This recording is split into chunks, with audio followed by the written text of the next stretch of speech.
جعل نبينا شاهدا ومبشرا ونذيرا وداعيا إلى الله بإذنه وسراجا منيرا والصلاة والسلام على النبي حبيبه المصطفى الذي أرسله بالحق والهدى وعلى آله وأصحابه أولي الصدق والصفاء. أما بعد فأعوذ بالله من الشيطان الرجيم.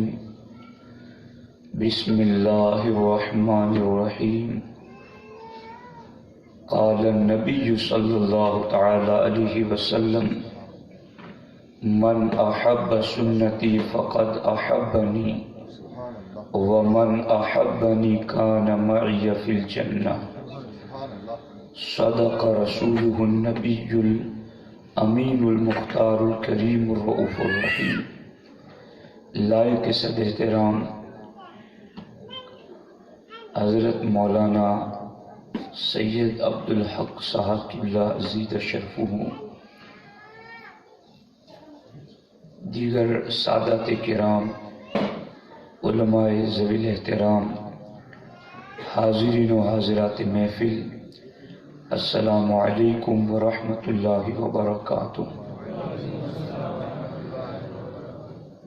آئیے ہم اور آپ مل کر انتہائی احترام و عقیدت کے ساتھ اپنے اور ساری کائنات کے مرکز عقیدت آقائے دو جہاں حضور احمد مجتبی محمد مصطفیٰ ارواحنا فدا صلی اللہ تعالی علیہ وسلم کی بارگاہ میں اپنی غلامی کا ثبوت دیں، اور جس طریقے سے میں پڑھا ہوں میرے ساتھ مل کر بآواز بلند پڑھیں: الصلاۃ والسلام علیک یا رسول اللہ، الصلاۃ والسلام علیک یا حبیب اللہ، الصلاۃ والسلام علیک یا نبی اللہ، وعلی آلک واصحابک یا نور اللہ، صلی اللہ تعالی علیہ وسلم۔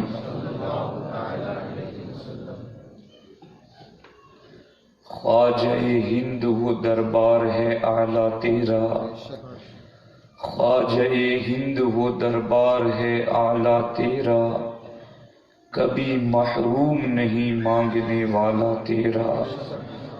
ہمارے دین کی حقانیت کے دونوں شاہد ہیں، ہمارے دین کی حقانیت کے دونوں شاہد ہیں، معین الدین اجمیری، محی الدین جیلانی، معین الدین اجمیری، محی الدین جیلانی۔ دوستان محترم، آج کی یہ پروقار محفل شیخ الاسلام والمسلمین، رئیس المحققین، امام المتکلمین، حضرت علامہ سید محمد مدنی اشرفی الجیلانی اطال اللہ عمرہ وادام اللہ فیوزہ علینا، ان کی ولادت کے موقع پر غلامان شیخ الاسلام کی طرف سے منعقد کی گئی ہے۔ حضور شیخ الاسلام والمسلمین ہمارے تعارف کے محتاج نہیں ہیں، ان کی بلند ذات، ان کی علمی تحقیقات، ان کے فتاوی اور ان کی رائے کی پختگی اور ان کے دلائل کی مضبوطی، عوام کو ہم کیا بتائیں، علماء جسے تسلیم کر رہے ہیں، اور ان کی تحقیقات یہ اہل سنت و جماعت کا ایک روشن باب ہے۔ اور اہل سنت کی روشن تاریخ ہیں کہ حضور شیخ الاسلام والمسلمین نے اہل سنت و جماعت کی نہ صرف خدمت انجام دی بلکہ خدمت انجام دینے والوں کے لیے ایسی راہیں کھول دی کہ قیامت تک خدمت کرنے والے بآسانی دین کی خدمت کرتے رہیں گے۔ حضور شیخ الاسلام والمسلمین جہاں اہل سنت و جماعت کے افق پر چمکنے والے سورج کی طرح خطیب ہے، وہیں پر آپ کتابوں کے بہترین مصنف بھی ہیں، اور جہاں آپ مصنف ہے وہیں پر آپ ایک عظیم الشان شاعر اسلام بھی ہیں۔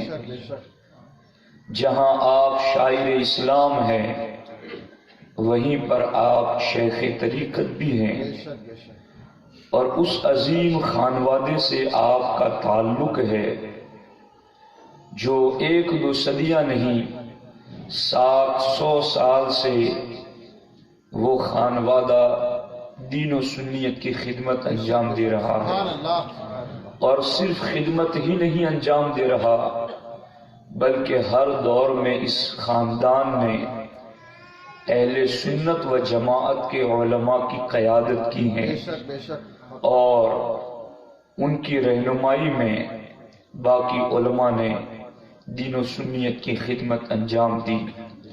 ہم غلامان مدنی خوش نصیب اور سعادت مند ہے کہ جو سلسلہ صدیوں سے جاری ہے علم و فیض کا، اللہ نے ہمیں اسی سلسلے سے وابستہ رکھا ہے اور ہم اسی سلسلے کے خوشاچی ہیں۔ اللہ رب العزت اس سلسلے کو دین دنی رات چوگنی ترقی عطا فرمائے، اور اللہ حضور شیخ الاسلام کی عمر میں خوب برکتیں عطا فرمائے، اور اللہ آپ کو صحت و سلامتی کے ساتھ عمر خضر بالخیر عطا فرمائے۔ دوستان محترم، آج کی یہ محفل ولادت شیخ الاسلام کے موقع پر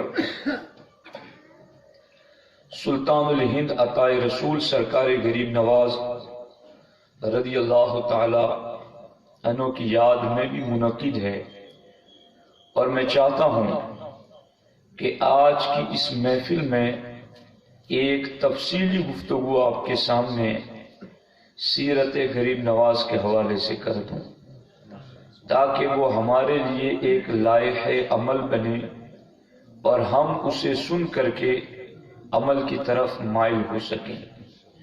ایک بار درود پاک پڑھ لیں۔ اللہم صلی وسلم وبارک علی سیدنا و مولانا محمد وآلہ واصحابہ وبارک وسلم۔ صلاۃ و سلام علیک یا رسول اللہ صلی اللہ تعالی علیہ وسلم۔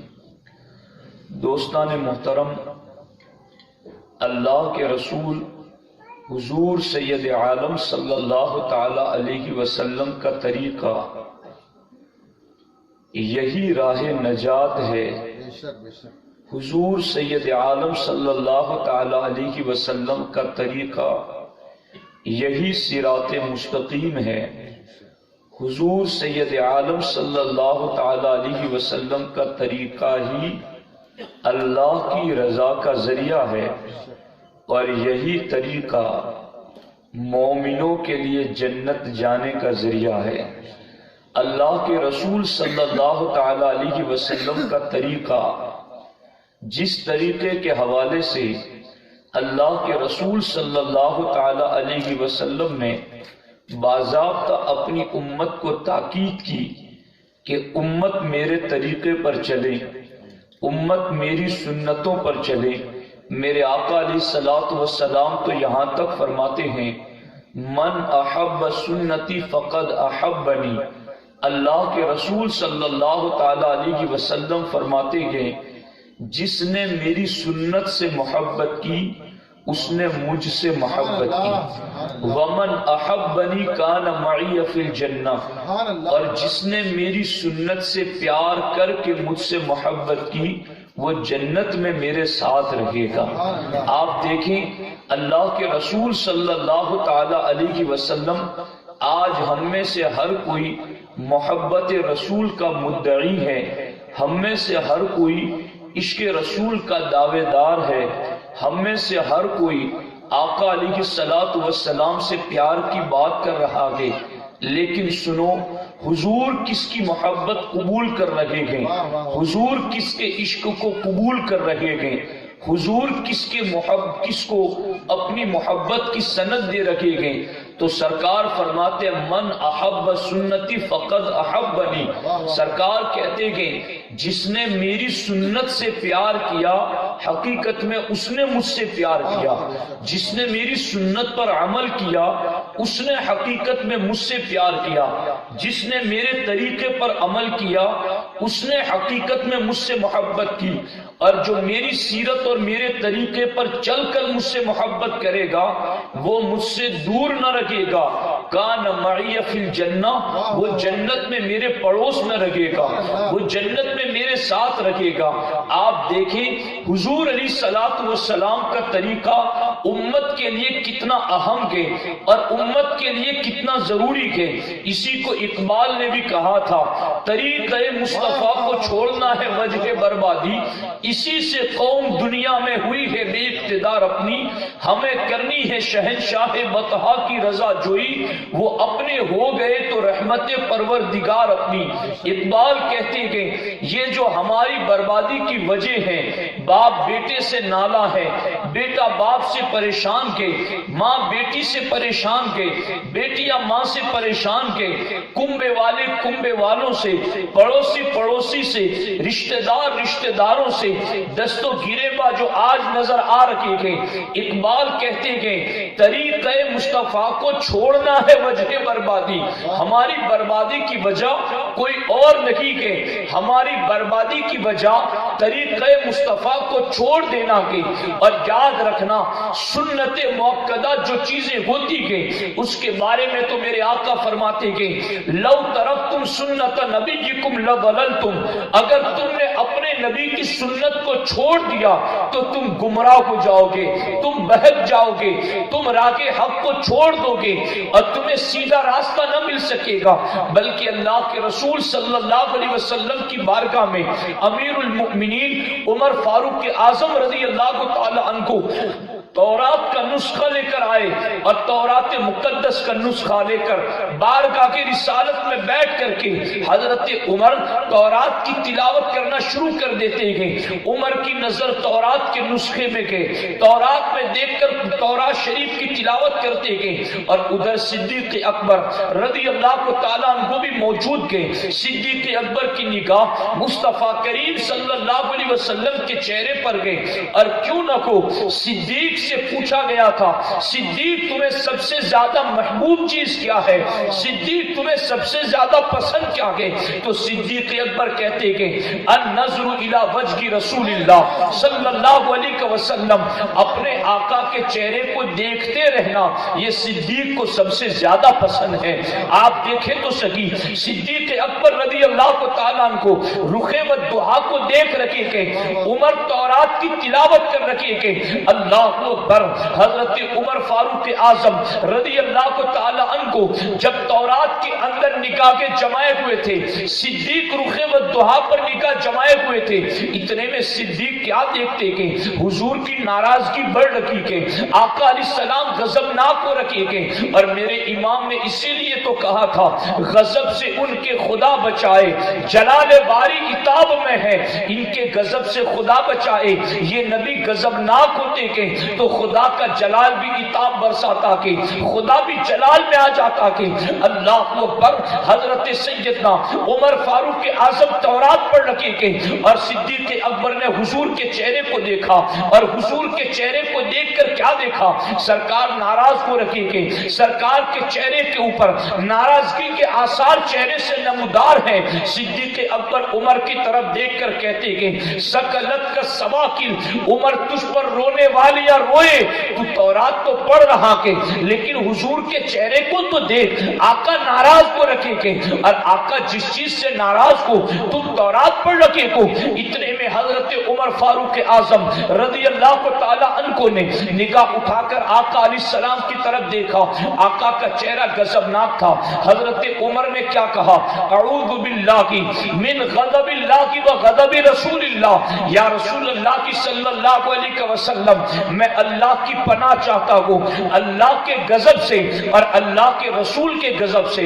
اب دیکھو تو سکی یہاں عمر فاروق اعظم نے بھی کتنا بہترین جملہ ارشاد فرمایا کہ میں اللہ کی پناہ چاہتا ہوں کس چیز سے؟ اللہ کے غضب سے اور اللہ کے رسول کے غضب سے۔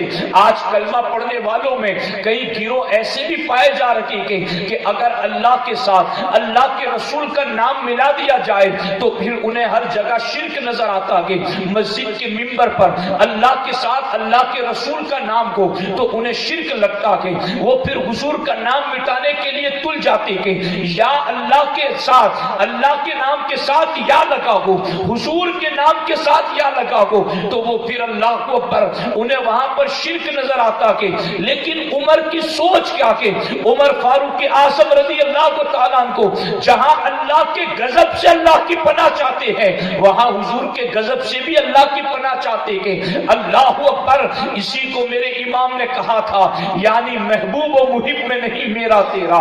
اب دیکھیں تو سکی عمر فاروق اعظم نے یہ کہنے کے بعد کیا کہا؟ رضینا باللہ ربا وبالاسلام دینا وبمحمد صلی اللہ علیہ وسلم نبیا۔ آقا میں تورات تو پڑھ رہا ہوں لیکن میں تورات پر ایمان نہیں رکھتا، آقا میں تورات کے احکام پر عمل نہیں کرتا، میں تورات کا عقیدہ نہیں رکھتا، بلکہ آقا میں اللہ کے رب ہونے پر راضی ہوں، میں اسلام کے دین ہونے پر راضی ہوں، میں آپ کے نبی ہونے پر راضی ہوں۔ جب عمر نے یہ جملے کہے تو میرے آقا کیا ارشاد فرماتے کہ اللہ کے رسول صلی اللہ تعالی علیہ وسلم ارشاد فرماتے کہ لو بدأ لکم موسیٰ فاتبعتموہ وترکتمونی لضللتم عن سواء السبیل۔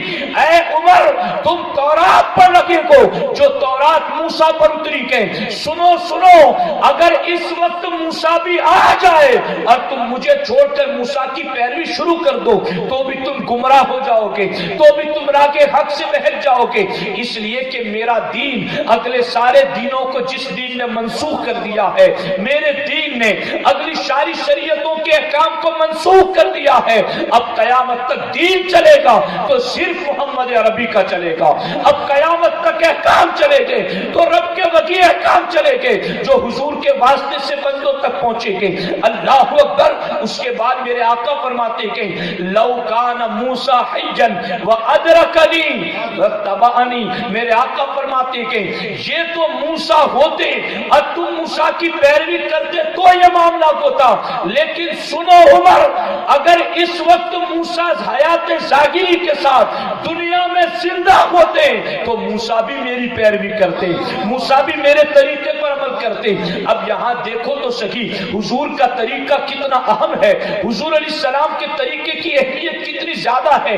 ایک طرف تورات پڑھی جا رکھی کہ اور حضور ناراض ہو رکھے کہ اس لیے کہ آقا جانتے کہ کون سا حکم ایسا ہے جس کی خوبی تورات میں ہو اور میرے قرآن میں وہ خوبی نہ ہو، اس لیے اللہ اکبر سرکار نے تورات پڑھنے سے روک دیا کہ اس لیے کہ اب تورات پر عمل نہیں ہوگا، اب عمل صرف قرآن پر ہوگا، اب عمل صرف حضور کی سنت پر ہوگا۔ یہاں پہنچ کر کے میں صرف آپ کو اتنی بات کی وضاحت کرنا چاہتا ہوں، آقا کا طریقہ کتنا بہترین طریقہ ہے، آقا کا طریقہ امت کے لیے کتنا ضروری طریقہ ہے کہ امت اس چیز کی طرف مائل کو آقا کتنے سخت لفظوں کے ساتھ اپنی امت کو تنبیہ کر رکھے کہ اور اسی طریقے پر سلطان الہند عطا رسول سرکار غریب نواز رضی اللہ تعالیٰ عنہ نے اپنی زندگی کا ایک ایک لمحہ گزار دیا کہ آپ دلیل العارفین اٹھا کر کے دیکھیں۔ دلیل العارفین یہ وہ کتاب ہے جس کو خواجہ قطب الدین بختیار کاکی نے لکھا کہ اور خواجہ قطب نے کیا لکھا کہ جو کچھ غریب نواز محفل میں مریدوں کو واعظ و نصیحت کرتے تھے اسی کو خواجہ قطب لکھا کرتے تھے اور اسی کو آگے چل کر کے دلیل العارفین نام کی کتاب کا نام دیا گیا کہ اس کتاب کے اندر خواجہ ہند کیا فرماتے کہ سلطان الہند کیا فرماتے کہ سرکار غریب نواز کہتے کہ روزانہ دو فرشتے آسمان سے زمین کی طرف اترتے کہ ایک فرشتہ خانہ کعبہ کی چھت پر اترتا کہ دوسرا فرشتہ گنبد خضرا کے قریب اترتا کہ جو فرشتہ خانہ کعبہ کی چھت پر اترتا کہ وہ روزانہ یہ اعلان کرتا کہ اے خدا کے بندو، اے جنوں انسانوں اور پریوں، تم سب کے سب یہ چیز سن لو، اگر تم نے اللہ کا فرض ادا نہیں کیا تو تم نے اللہ کا حق ادا نہیں کیا، اگر تم نے اللہ کے لازم کیے ہوئے فرائض پر عمل نہیں کیا تو گویا تم نے اپنے رب کا حق ادا نہیں کیا۔ کہ اب دیکھو تو سکی، یہ غریب نواز کہہ رکھے کہ تم نے اللہ کا حق ادا نہیں کیا، اگر تم نے اللہ کا فرض چھوڑ دیا کہ آج ہماری پوزیشن کیا کہ فرض چھوٹ رہا کہ نماز بھی فرض ہے، روزہ بھی فرض ہے، حج بھی فرض ہے، زکوٰۃ بھی فرض ہے، والدین کی خدمت بھی فرض ہے، اولاد کی دینی تربیت بھی لازم ہے، پڑوسیوں کے حقوق بھی لازم ہے، والدین کا احترام بھی لازم ہے، یہ ساری چیزیں لازم ہے، مگر آج لوگوں کی پوزیشن دیکھو، لوگ دین سے اتنے دور کو رکھے کہ فرض ادا کرنا تو دور کی بات ہے، لوگوں کو فرض بھی پتہ نہیں کہ فرض کہا کسے جاتا کہ، اور ہم پر فرض کا مطلب کیا ہوتا کہ سلطان الہند عطا رسول سرکار غریب نواز رضی اللہ تعالیٰ عنہ کو ارشاد فرماتے کہ اگر اللہ کا فرض تم نے چھوڑ دیا تو تم نے اللہ کا حق ادا نہیں کیا۔ اور دوسرا فرشتہ جو گنبد خضرا کے قریب روزانہ اترتا ہے، سرکار غریب نواز رضی اللہ تعالیٰ عنہ کو ارشاد فرماتے ہیں، وہ بھی روزانہ یہ اعلان کرتا ہے، اے حضور کی امت، اے حضور کے غلاموں، اگر تم نے حضور کی سنت کو چھوڑ دیا تو تم قیامت کے دن شفاعت سے محروم کر دیے جاؤ گے۔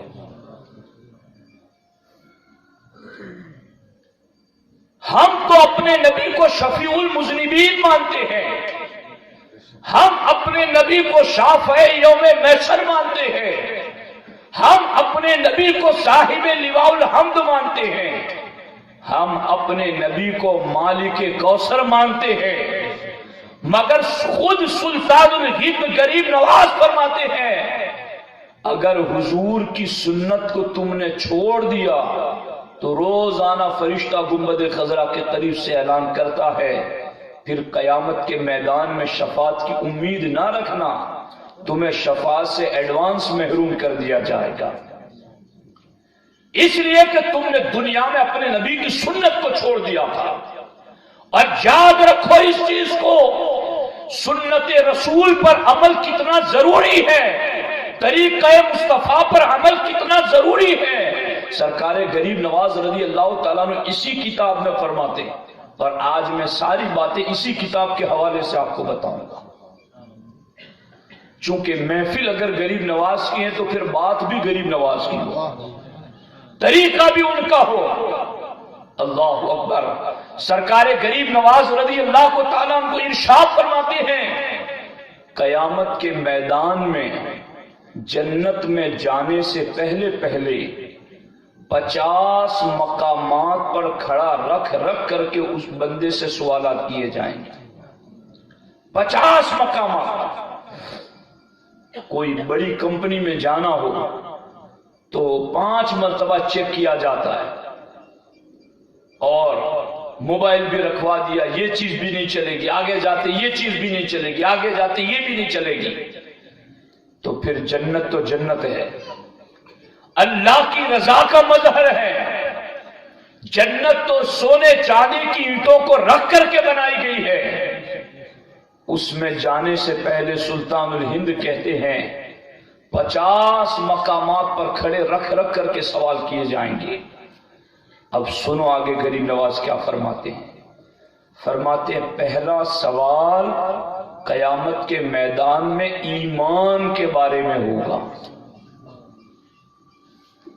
اگر اس ایمان کے بارے میں بال برابر بھی کمی ہوگی تو اسے سیدھا جہنم میں ڈال دیا جائے گا۔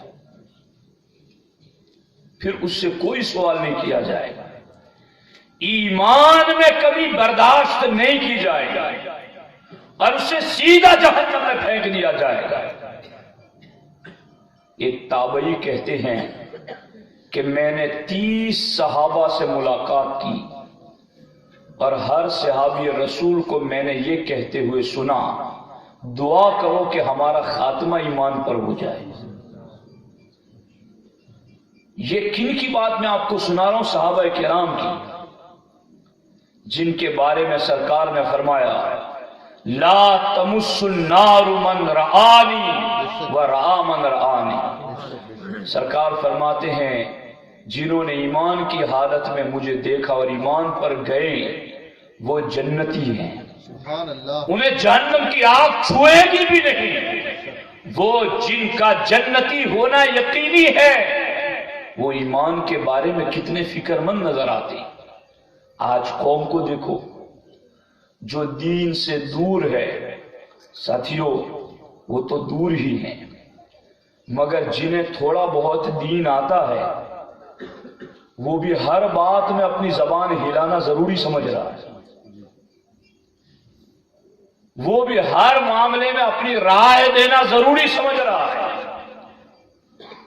کسی عالم کا مسئلہ ہو، کسی پیر کا مسئلہ ہو، مسجد کا مسئلہ ہو، قرآن کا مسئلہ ہو، وہ یہ سمجھ رہا ہے کہ میرا حق ہے، میں اپنی رائے دوں، اور پھر رائے کی حد تک محدود ہو تو ٹھیک ہے، مگر وہ رائے اگر توہین پر مشتمل ہو تو پھر آپ کو پتا ہے اس کے نتیجے کیا نکلیں گے۔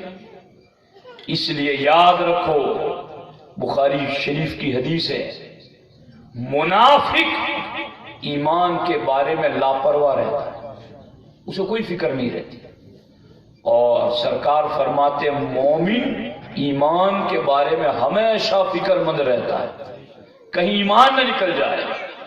اس لیے ساتھیوں اس چیز کو نوٹ رکھ لو، ایمان کوئی وزنی چیز نہیں ہے ناپی اور تولی جانے والی، جسے آپ ماپیے سے یا پٹی سے تول کر ناپ کر کے دیکھیں کہ کتنا ہے کتنا نہیں ہے۔ ایمان ایک کیفیت بسیط کا نام ہے، مالا جزء لہ، جس کی تجزی نہیں ہے، جسے تقسیم نہیں کیا جا سکتا۔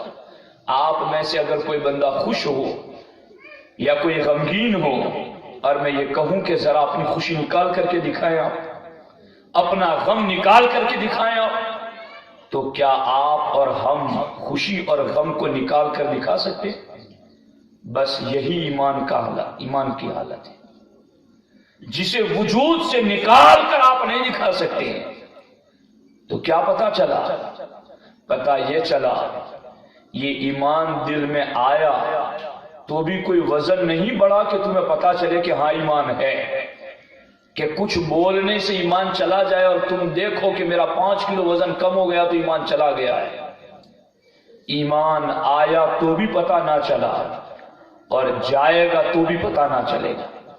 اب غریب نواز کا فرمان سنو، سرکار غریب نواز رضی اللہ تعالیٰ عنہ فرماتے ہیں قیامت کے دن سب سے پہلا سوال ایمان کے بارے میں کیا جائے گا، اور اس میں بال برابر بھی کمی رہی تو جہنم میں ڈال دیا جائے گا۔ اس پر مجھے ایک روایت یاد آ رہی ہے، حضرت سفیان ثوری رضی اللہ تعالی عنہ اور حضرت شیبان رائی رضی اللہ تعالی عنہ، یہ دونوں اپنے وقت کے ولی ہیں، حرم میں جمع ہوئے، رات بھر سفیان ثوری رحمت اللہ تعالی علیہ روتے رہے اور اللہ کی بارگاہ میں دعا کرتے رہے، اے اللہ میرا خاتمہ ایمان پر کر دے، میرا خاتمہ ایمان پر کر دے۔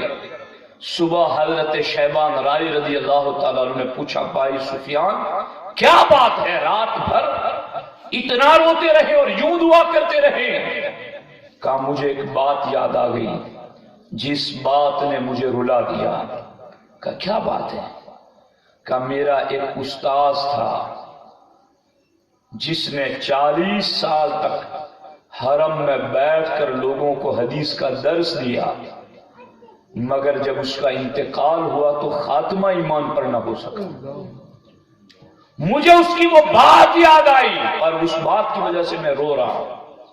تو شیبان رائی کا جواب سنو اور نوٹ کر لو اس جواب کو۔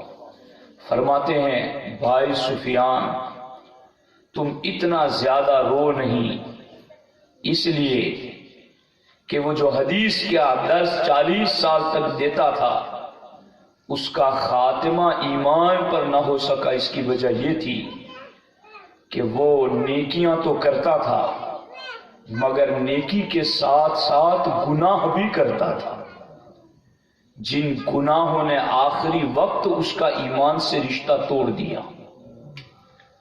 یہ گناہوں کی نحوست، یہ بدعمالیوں کے جراثیم، یہ ہمارے ایمان کو کریل رہے ہیں، یہ ہمارے ایمان کو دیمک کی طرح چاٹ رہے ہیں۔ یہ بدعمالیاں، یہ بدنگاہی، یہ زناکاری، یہ حرام کاریاں، یہ ایمان کو برباد کرنے والی چیزیں ہیں۔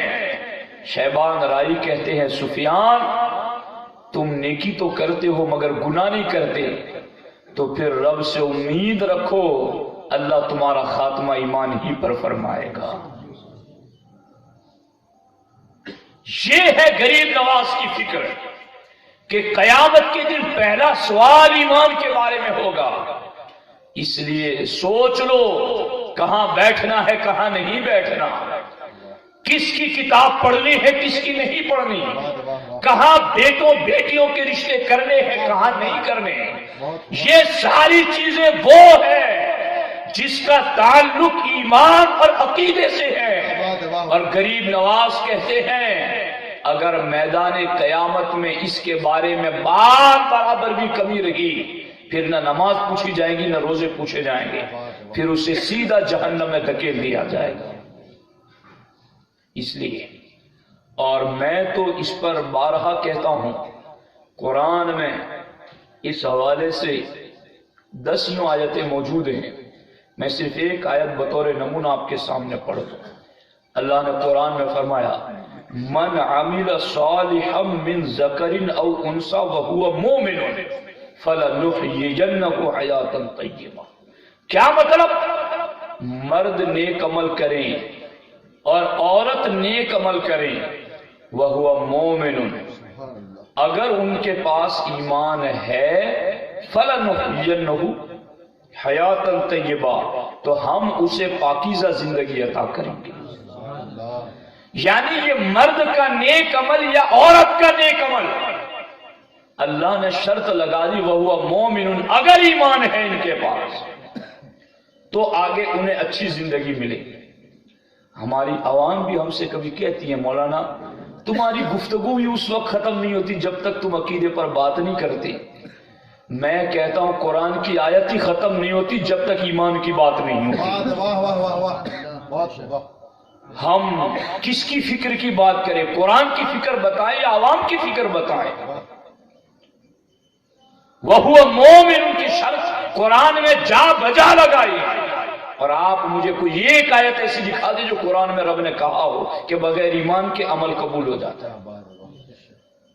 اور میں تو قربان سلطان الہند کی عظمت پر، جنہوں نے بھی پہلی بات ذکر کی تو ایمان کی ذکر کی، اور کہہ کتنی بڑی بات کی بال برابر بھی کمی رہی تو سیدھا جہنم میں ڈال دیا جائے گا۔ اب تو لوگ اتنے بے باک ہو گئے ایمان کے بارے میں کہ کسی کو سمجھایا جائے تو وہ سامنے سے یہ کہتے ہیں کہ مولانا اس میں کیا ہے، یہ تو چلتا ہے، یہ تو کلچر ہے، یہ تو ہماری تہذیب ہے، یہ تو ہمارا معاشرہ ہے۔ تو عزیزو، اپنا معاشرہ، اپنا کلچر، یہ کوئی بھی طریقہ بتاتا ہے ہمیں، مگر حضور کے امتی ہونے کی حیثیت سے ہمیں اس کلچر اور طریقے پر عمل کرنا ہے جو ہمیں ہمارے نبی نے بتایا ہے۔ سرکار غریب نواز رضی اللہ تعالیٰ عنہ فرماتے دوسرا سوال میدان قیامت میں فرائض کے بارے میں ہوگا۔ نماز ادا کی تھی یا نہ کی تھی، روزہ رکھا تھا یا نہ رکھا تھا، حج ادا کیا تھا یا نہ کیا تھا، زکوٰۃ ادا کی تھی یا نہ کی تھی، اور اس کے علاوہ باقی فرائض کے بارے میں سوال کیا جائے گا۔ سرکار غریب نواز کہتے اگر اس کے بارے میں ٹھیک ٹھیک جواب دیا تو اسے جنت میں بھیجا جائے گا، اور اگر اس فرائض میں کچھ کمی رہے گی تو کمی بھر اسے جہنم میں جلایا جائے گا۔ جتنی کمی رہی ہوگی اس کو جہنم میں ڈالا جائے گا۔ اب کمی بھر بھی جہنم میں جلایا جانا یہ کوئی معمولی آگ ہے جہنم کی؟ میرے آقا فرماتے ہیں ان شدت الحر من فیح جہنم، سرکار فرماتے ہیں دنیا میں دوپہر کی کڑکتی ہوئی دھوپ اور جھلسانے والی ہوائیں یہ جہنم کی سانس کا اثر ہے۔ اور میرے آقا نے فرمایا جہنم سال میں 2 بار سانس لیتا ہے، ایک بار جہنم سانس باہر پھینکتا ہے اور دوسری بار جہنم سانس اندر کھینچتا ہے۔ جب جہنم سانس اندر لیتا ہے تو دنیا میں سردی اور ٹھنڈی کا موسم آ جاتا ہے، اور جب جہنم سانس باہر پھینکتا ہے تو دنیا میں گرمی کا موسم آ جاتا ہے۔ جس کی سانس میں چلنا دشوار ہے اس جہنم میں جلنا کتنا دشوار ہوگا۔ فرائض میں بھی اگر کمی رہے گی تو اس کو تپایا جائے گا اس میں۔ اور میرے آقا تو فرماتے ہیں جہنمی کو جہنم سے نکال کر دنیا کی آگ میں رکھا جائے تو اسے دنیا کی آگ میں نیند آ جائے گا، یعنی دنیا کی آگ سے 70 گنا یعنی 70 گنا زیادہ جہنم کی آگ گرم ہے۔ جہنمی کو دنیا کی آگ میں نیند آ جائے، اس آگ کی اس آگ کے سامنے کوئی ویلیو ہی نہیں ہے، اتنی گرم ہے۔ اگر فرض چھوڑنے کی وجہ سے اس میں تھوڑی دیر کے لیے بھی ڈال دیا جائے گا تو ہمارا وجود کیسے برداشت کر سکے گا؟ آج ہمیں لوگ کہتے ہیں مولانا یہ زمانہ ایسا ہے کہ کوئی کسی کا نہیں۔ میں کہتا ہوں جو بول رہے ہو وہی سمجھ لو کہ کوئی کسی کا نہیں، یہ جیتے جی یہ ہے تو مرنے کے بعد کیا ہوگا؟ وہاں کون آئے گا قبروں پر فاتحہ پڑھے گا؟ وہاں کون ایصال ثواب کرے گا؟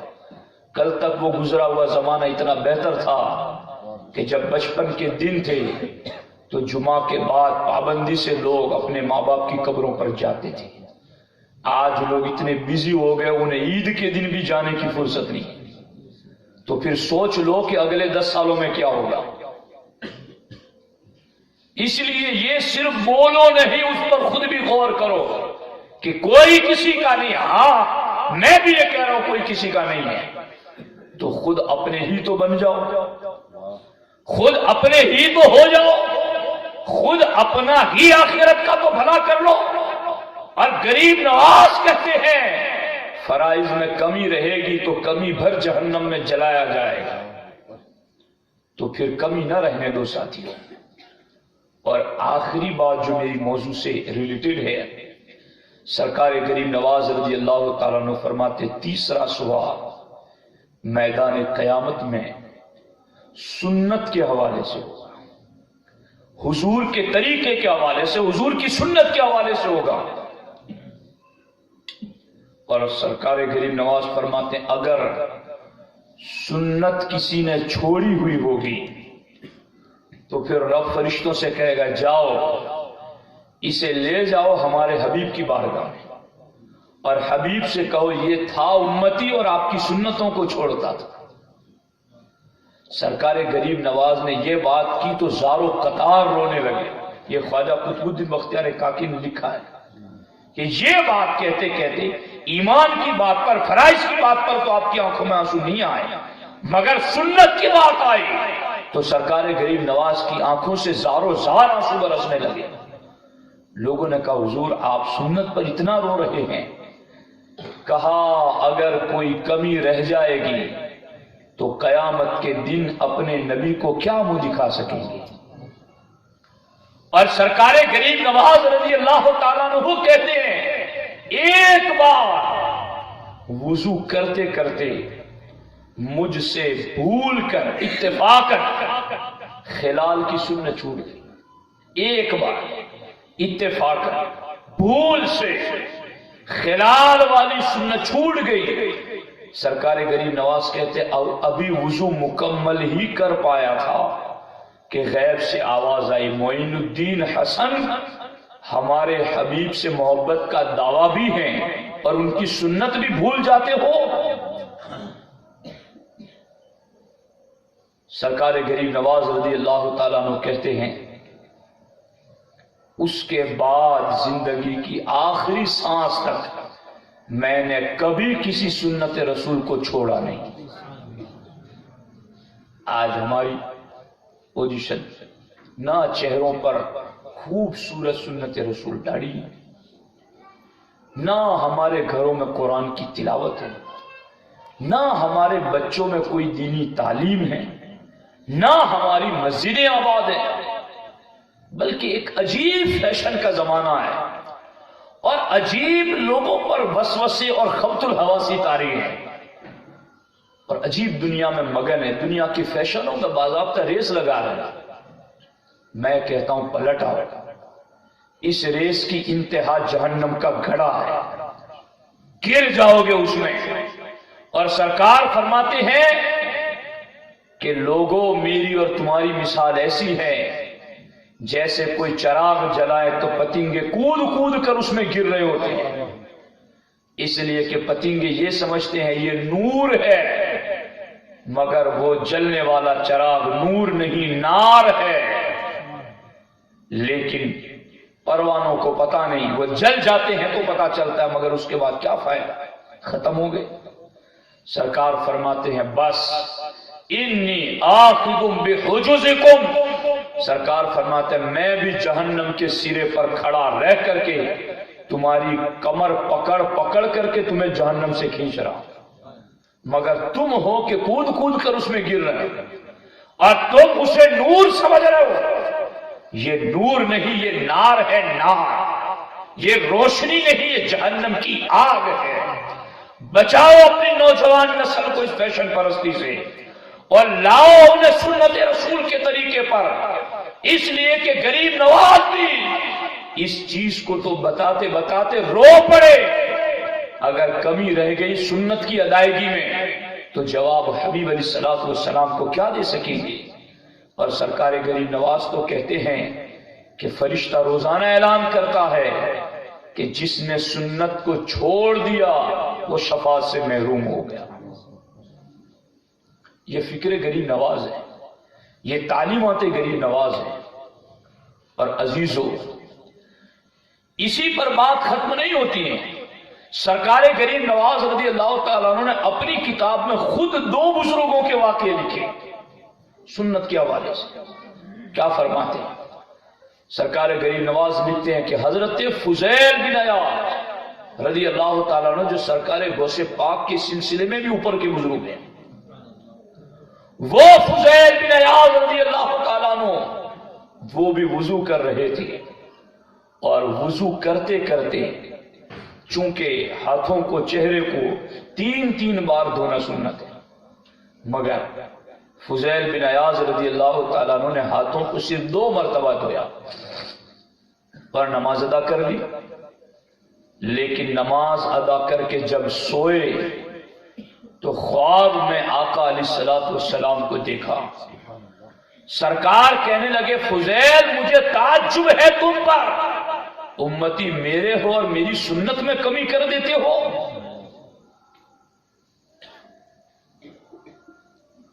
امتی میرے کو اور میری سنت میں کمی کر دیتے ہو۔ سرکار غریب نواز لکھتے ہیں کتاب میں کہ فضیل بن عیاض رضی اللہ تعالیٰ عنہ اٹھ گئے، گھبرا کر تازہ وضو کیا، نماز ادا کی، اور پھر اس غلطی کے کفارے میں فضیل بن عیاض نے 1 سال تک روزانہ 500 نفل رکعتیں ادا کی ہیں۔ اس غلطی کے کفارے میں کہ 2 بار دھوئے، تیسری مرتبہ کیوں نہیں دھویا؟ حضور کی ناراضگی پر اس غلطی کے کفارے میں فضیل بن عیاض نے 1 سال تک روزانہ 500 رکعت نفل نمازیں ادا کرتے تھے. یہ بزرگوں کی فکر ہے. ہم تو سنی لوگوں، ہم تو یہ سمجھتے ہیں کہ غریب نواز کی محفل سجائیں گے تو بس کرامتیں سنیں گے اور خوش ہو جائیں گے. بلا شبہ اولیاء اللہ کی کرامت حق ہے. ہم دارالعلوم میں پڑھنے پڑھانے والے، ہم نے تو چیپٹر کے چیپٹر بچوں کو پڑھائے. کرامات اولیاء اللہ حق، کہ اولیاء اللہ کی کرامت حق ہے.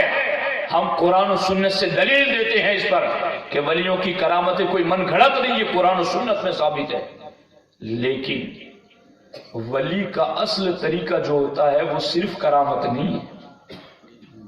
کرامت سے اوپر ولی کا ایک درجہ اور ہے، اور وہ کیا ہے؟ الاستقامت فوق الکرامت. دین پر جمے رہنا یہ ولی کے لیے کرامت سے بڑا درجہ ہے. اسی لیے تو کربلا میں امام حسین نے کرامت نہیں دکھائی، بڑے تھے، بڑے درجے والا کام کر کے دکھایا.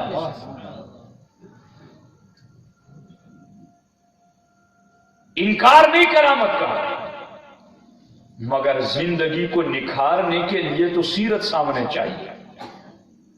اپنی زندگی کو پر رونق کرنے کے لیے کوئی آئیڈیل سامنے چاہیے. سرکار غریب نواز رضی اللہ تعالیٰ عنہ آگے دوسری بات ذکر کرتے ہیں کہ حضرت سفیان ثوری رضی اللہ تعالیٰ عنہ، ثوری انہیں کیوں کہا جاتا ہے؟ یہ ثور سے بنا ہے. ثور عربی لفظ ہے، اس کا معنی ہے بیل، جس سے ہم کھیتی میں کام لیتے ہیں، بیل. سرکار غریب نواز لکھتے ہیں کہ حضرت سفیان ثوری رضی اللہ تعالیٰ عنہ مسجد میں داخل ہوئے تو آپ نے مسجد میں سیدھا داہنا قدم رکھنے کی بجائے بھول سے بایاں قدم رکھ دیا. تو غیب سے آواز آئی، یا ثور، اے بیل، اللہ کی بارگاہ میں آنے کا تمہیں ادب بھی پتہ نہیں کہ یہاں آیا کیسے جاتا ہے، یہاں قدم کون سا رکھا جاتا ہے. حضرت سفیان ثوری فرماتے ہیں میں نے اس غلطی کے کفارے میں 700 نفل رکعتیں ادا کی اور 700 رکعتیں پڑھ کے اپنے رب کی بارگاہ میں معافی مانگی کہ مجھ سے حضور کی یہ سنت بھول سے کیسے چھوٹ گئی. یہاں تو بھول کیا، جان بوجھ کر. اور اس پر پھر اپنی شان سمجھے کہ ہم بڑی شان والے ہیں. عزیزو، بڑے ہم سے بھی بڑے آئے چلے گئے، ان کی مٹیاں ختم ہو گئی قبروں میں. اور جا کے دیکھا کرو قبروں میں، کبھی کبھی جایا کرو قبروں میں. اور میں تو اس پر تمہیں کیا بتاؤں، حضرت ربیع بن خیثم رضی اللہ تعالیٰ عنہ انہوں نے اپنے گھر میں قبر کھود رکھی، جیتے جی گھر میں قبر کھود رکھی تھی. اور وہ خود کہتے ہیں کہ جب بھی میرے دل میں تھوڑی سی سختی محسوس ہوتی کہ یہ دل دین کی طرف نہیں مائل ہو رہا ہے تو میں فوراً قبر میں لیٹ جاتا اپنے گھر کی کھودی ہوئی، اور پھر قبر میں بیٹھ کر قرآن کی آیت پڑھتا. کون سی آیت؟ وہ آیت جو ہر مرنے والا آخری وقت پڑھے گا لیکن اسے چانس نہ ملے گا. رب ارجعونی لعلی اعمل صالحا فیما ترکت. اے میرے رب، مجھے ایک بار دنیا میں واپس بھیج دے. لعلی اعمل صالحا فیما ترکت، اے اللہ میں اپنی گزری ہوئی زندگی میں نیکیاں ہی نیکیاں کروں گا، مجھے ایک بار بھیج دے. ربنا اخرنا الى اجل قریب نجب دعوتک ونتبع الرسل. بندہ کہے گا اے ہمارے رب اخرنا الى اجل قریب، تھوڑی دیر کے لیے میری موت کو لیٹ کر دے. کیا کریں گے آپ تھوڑی دیر میں؟ کہے گا بندہ جو قرآن میں رب نے، یہ ہمارا رب کتنا رحمان و رحیم ہے کہ بندہ آخری وقت پچھتاتے ہوئے یہ کہے رب نے پہلے سے بتا دیا کہ تم عمل کرو، تمہیں وہ بات نہ بولنی پڑے. کیا کرے گا بندہ تھوڑی دیر کی مہلت مانگ کر کے؟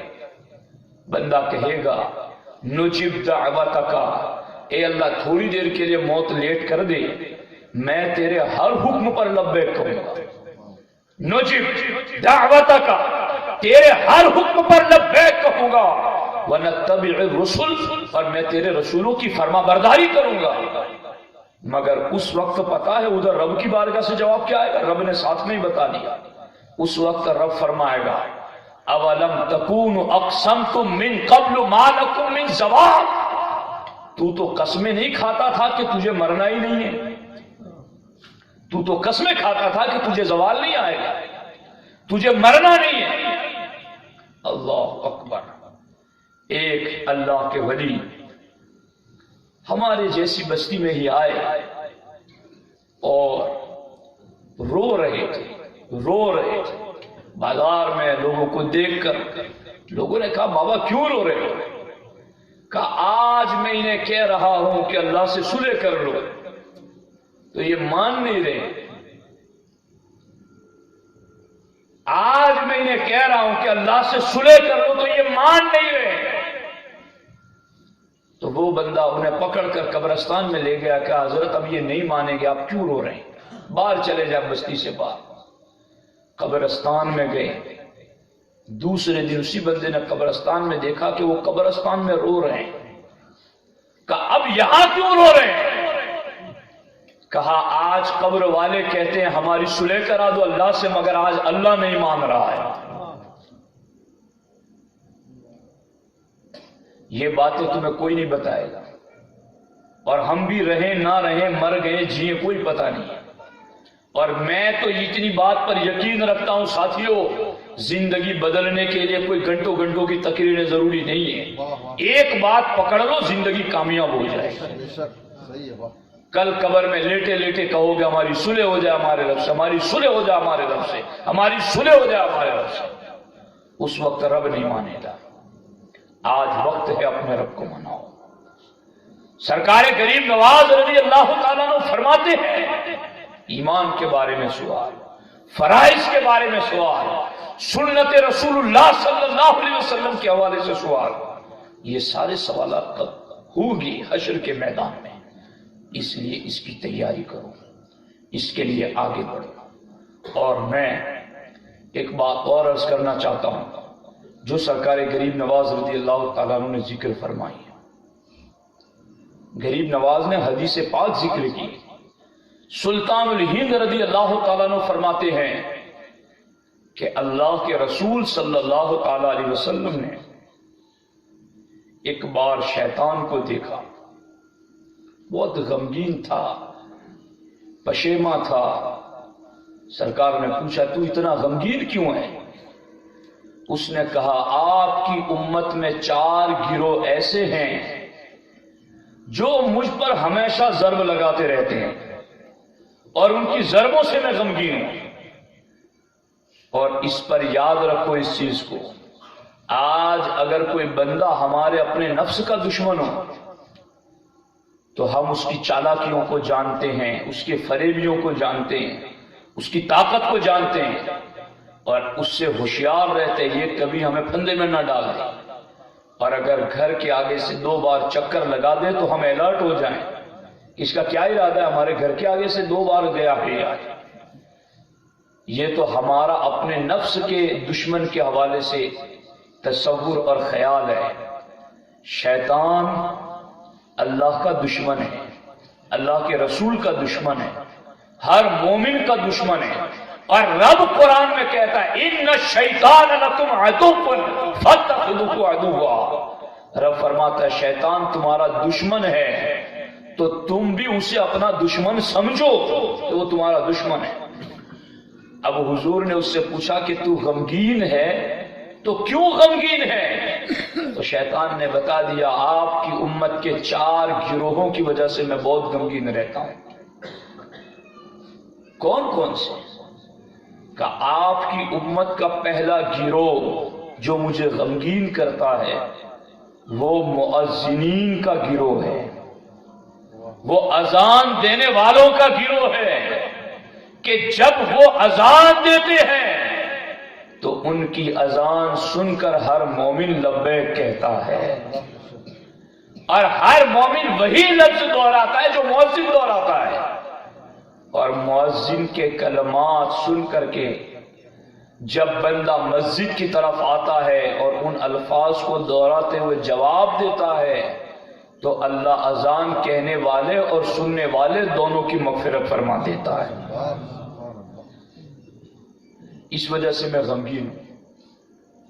تو شیطان تو اس چیز سے غمگین ہوتا ہے، مگر رحمان ہمارے اس عمل سے خوش ہو جاتا ہے۔ اور اس پر میں ایک حدیث پاک آپ کو سناؤں۔ قیامت کے دن سرکار فرماتے ہیں میری امت جب قبروں سے اٹھے گی تو امت کے نیک لوگ اٹھیں گے تو 3 قسموں میں اٹھیں گے، 3 طرح کے ہوں گے۔ فرماتے ہیں میرے آقا پہلا گروہ میری امت کے نیکوں کا جب قبروں سے اٹھے گا تو ان کے چہروں پر ستاروں جیسا نور چمک رہا ہوگا۔ فرشتے پوچھیں گے ان کے قریب آ کر تمہارا کیا عمل تھا جس عمل کی برکت سے یہ ستاروں جیسا نور تمہارے چہروں پر چمک رہا ہے؟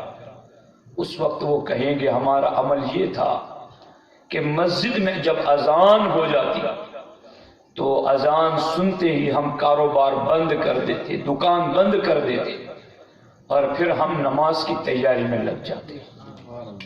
ان کے چہروں پر ستاروں جیسا۔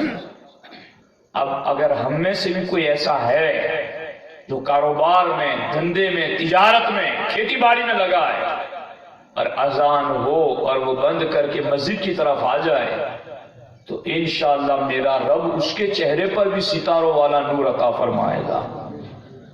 عمل کرو اس پر۔ سرکار فرماتے دوسرا گروہ میری امت کا جو قبروں سے اٹھے گا ان کے چہروں پر 14ویں رات کے چاند کی طرح نور برس رہا ہوگا۔ فرشتے ان سے بھی پوچھیں گے آپ نے کیا عمل کیا تھا؟ وہ فرشتوں سے کہیں گے ہمارا عمل یہ تھا کہ ہم مسجد میں اذان ہونے سے پہلے ہی وضو کر کے اذان کا انتظار کرتے تھے اور اذان ہوتی تو چل پڑتے مسجد کی طرف۔ تیسرا گروہ جو حشر کے دن اٹھے گا سرکار فرماتے ان کے چہروں پر اللہ سورج کی طرح نور عطا فرمائے گا اور ان سے پوچھا جائے گا کہ تمہارا عمل کیا تھا؟ کہا ہم اذان ہونے سے پہلے باوضو مسجد میں بیٹھ کر اذان کا انتظار کرتے ہیں۔ تو یہ ہے مؤذنین، اذان دینے والے اور ان کی آواز پر لبیک کہنے والے مومن، جو اللہ و رسول اور مومنین کے دشمن شیطان پر ضرب لگاتے ہیں اور اپنے رب کو راضی کرتے ہیں۔